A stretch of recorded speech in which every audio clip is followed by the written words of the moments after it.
Sir ভিতরে আসবো? এই কে কে কে কে কে কে? স্যার আমরা ইন্টারভিউ দেওয়ার জন্য আসছি। ও আচ্ছা, আসেন ভিতরে আসেন।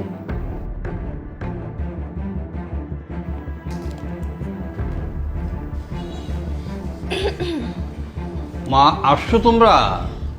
হ্যাঁ স্যার। আচ্ছা মা, এই টেবিলে আমার একটা মোবাইল রাখা ছিল, দেখো তোমার মোবাইলটা কোথায়? স্যার আপনি কি চোখে দেখতে পারেন না? না মা, আমি তো জন্ম অন্ধ। মানে আপনি জন্ম থেকেই অন্ধ? হ্যাঁ মা, আমি জন্ম থেকেই অন্ধ। তাহলে আপনি আমাদের ইন্টারভিউ নেবেন কেমনে? বুঝলাম না। মা, আমি জন্ম অন্ধ হলেও এই কোম্পানিতে যতগুলো স্টাফ রয়েছে না, সবার ইন্টারভিউটা আমি নিজেই নিয়েছি। বুঝতে পেরেছো মা? যাই হোক মা, আমার মোবাইলটা একটু দাও তো, আমাকে এক জায়গায় একটা কল দিতে হবে। ঠিক আছে স্যার, দিচ্ছি।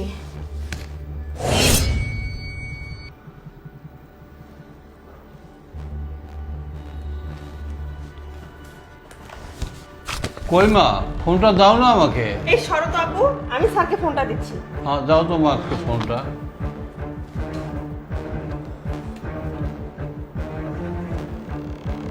স্যার এই নেন ফোন।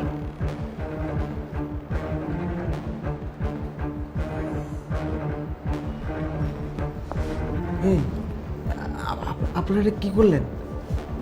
স্যার টেবিল থেকে এতগুলো টাকা নিলেন কেন? এই আপনি একদম চুপ, একটা কথা বলবেন না, চুপ করে এখানে দাঁড়িয়ে থাকুন। বেশি কথা বললে না এখান থেকে ঘাড় ধাক্কা দিয়ে বের করে দেবো, তখন আর ইন্টারভিউ দিতে পারবেন না। তোমরা এখানে কতজন আসছো? স্যার আমরা তো এখানে 3 জন আসছি। ও আচ্ছা আচ্ছা, তুমি বলো তো তোমার শিক্ষাগত যোগ্যতা কি? স্যার আমি মাস্টার্স পাস করেছি। ও আচ্ছা আচ্ছা, মনে করো তুমি আমার কোম্পানিতে চাকরিটা পেলে, পাওয়ার পর আমার এই কোম্পানির জন্য তুমি কি করতে পারবে? স্যার আমার বিশ্বাস, আমি যদি এই কোম্পানিতে চাকরিটা পাই বা আপনি যদি আমাকে চাকরিটা দেন, তাহলে আমি এই কোম্পানিকে অনেক দূর এগিয়ে নিয়ে যাব। ধন্যবাদ। আচ্ছা নেক্সট, তুমি বলো তো, তোমাকে যদি চাকরিটা দেই, তোমার শিক্ষাগত যোগ্যতা এবং অভিজ্ঞতা কি বলো তো? স্যার আমি তো ইংলিশে অনার্স কমপ্লিট করছি, আর আমার এই চাকরির অনেক দিনের এক্সপিরিয়েন্স আছে। আমি এর আগে আরও অনেক কোম্পানিতে চাকরি করছি। আমি যদি আপনার কোম্পানিতে চাকরিটা পেয়ে যাই, তাহলে আপনার কোম্পানিকে আমি অনেক উন্নতি করতে পারবো। ধন্যবাদ, ধন্যবাদ আপনাকে। আপনাকে চাকরি দিলে আপনি আমাদের কোম্পানিকে অনেক দূর এগিয়ে নিয়ে যেতে পারবেন, এই জন্য আপনাকে ধন্যবাদ। আচ্ছা নেক্সট, আর কে আছেন? স্যার আর আমি আছি স্যার। আচ্ছা আপনার যোগ্যতা কি বলুন তো দেখি। স্যার আসলে আমি ম্যাডামদের মতো অত লেখাপড়া করতে পারি নাই। আচ্ছা আমি গ্রামের সাধারণ একজন কৃষকের ছেলে স্যার। আমার বাবা আমারে অনেক কষ্ট কইরা লেখাপড়া করায়। এই সবে এসএসসি পাশ করেছি আমি। ও এসএসসি পাস, বুঝতে পেরেছি। এই জি স্যার, এই এসএসসি পাশ করে সামনে আর ক্লাসে ভর্তি হতে পারি নাই টাকার অভাবে, তাই ঢাকা শহরে আইছি গার্মেন্টসের চাকরি করার লাই।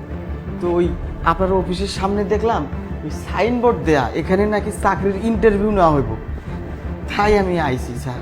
আচ্ছা আচ্ছা, বেশ ভালো করেছেন।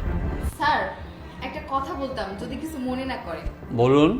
আসলে আপনার কোম্পানি তো অনেক বড়, আমাদের মতো যোগ্যতা তো এখানে থাকতে হবে, কিন্তু আমরা মনে করি ওনার কোনো যোগ্যতাই নেই, কারণ উনি তো মাত্র এসএসসি পাস।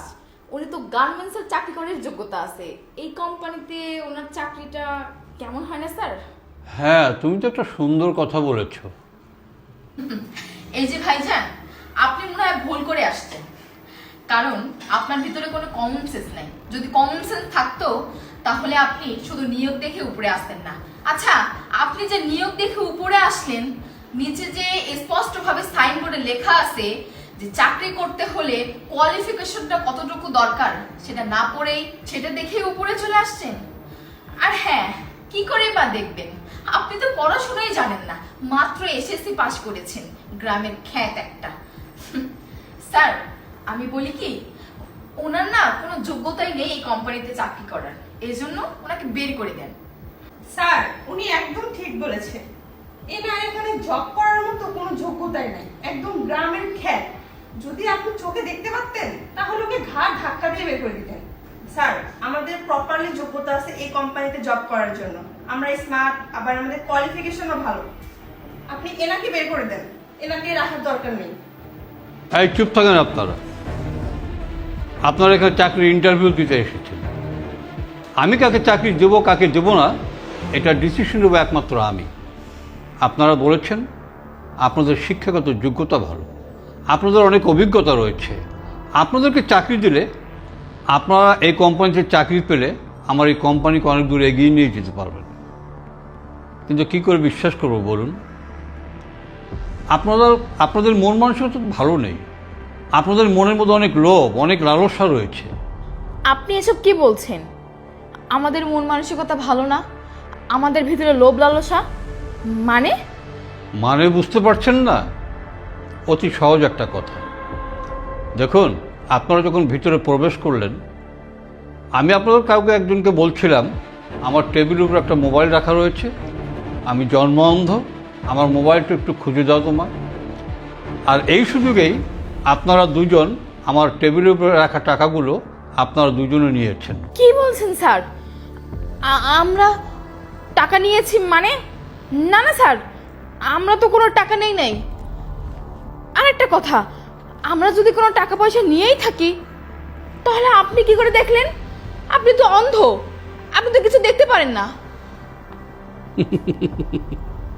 আপনারা ভেবেছেন আমি অন্ধ? না, আমি অন্ধ নই, আমি দু চোখে দেখতে পাই।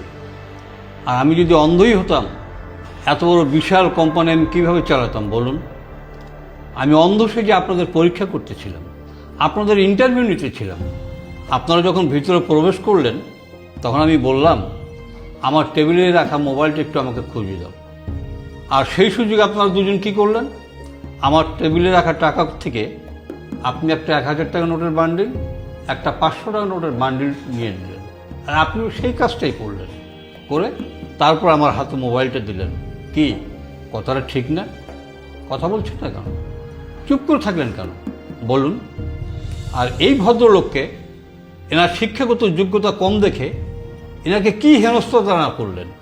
এনার শিক্ষাগত যোগ্যতা কম, গ্রামের গেও, এনার গা দিয়ে গন্ধ বের হয়েছে, কি অপমানটা করলেন কেন? এনাকে এইভাবে অপমান করাটা কি আপনাদের উচিত হয়েছে? আপনারা তো সুশিক্ষায় শিক্ষিত হয়েছেন। আপনারা কেউ MBA পাস করেছেন, কেউ মাস্টার ডিগ্রি পাস করেছেন।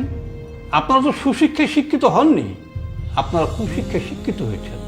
আপনাদের এই শিক্ষাগত যোগ্যতার তো কোনো দাম নেই। আপনারা চুরি করা শিখেছেন, আপনারা মানুষকে অপমান করা শিখেছেন। কিন্তু মানুষকে এত অপমান করছেন কেন? কী কথা বলুন, উত্তর দিন। আর আপনারা এই কোম্পানিতে চাকরি করবেন?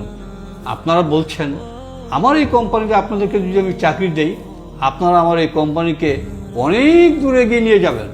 কত দূর এগিয়ে নিয়ে যাবেন সেটা তো আমার বোঝা শেষ। কি ব্যাপার, কথা বলুন। স্যার স্যার আমরা তো টাকা নেই নাই, সত্যি বলতেছি স্যার। এই মিথ্যা বলতেছেন কেন? উনি তো সব কিছুই দেখছে, উনি তো আর অন্ধ না, প্রমাণ তো হয়েই গেছে। আসলে স্যার আমি বলি কি, ওই যে মানে টাকাগুলো দেখে না লোভ সামলাতে পারি নাই, এই জন্য নিয়েছি। স্যার টাকাগুলো তো আমাদের কাছেই আছে, এই যে নেন টাকাগুলো, দিয়ে দিলাম। চাকরিটা দেন স্যার, চাকরিটা না অনেক দরকার, চাকরিটা না পেলে আমাদের অনেক বড় সমস্যা হয়ে যাবে। এই চুপ করেন, চাকরি আপনাদের কি দেব? আমার কোম্পানিতে এসে আমার সামনে টাকা চুরি করলেন আর চাকরি চাচ্ছেন আমার কাছে? আপনাদের দুজনকে যদি আমি চাকরি দিই না, 3 দিনের মধ্যে আমার এই কোম্পানিটা লাঠে উঠে যাবে। বুঝতে পেরেছেন? যান, বেরিয়ে যান। দারোয়ান ডেকে ঘাড় ধাক্কা দিয়ে বের করার আগে সসম্মানে এখান থেকে চলে যান। কি হলো, দাঁড়িয়ে আছেন কেন? কেন বেরিয়েছেন?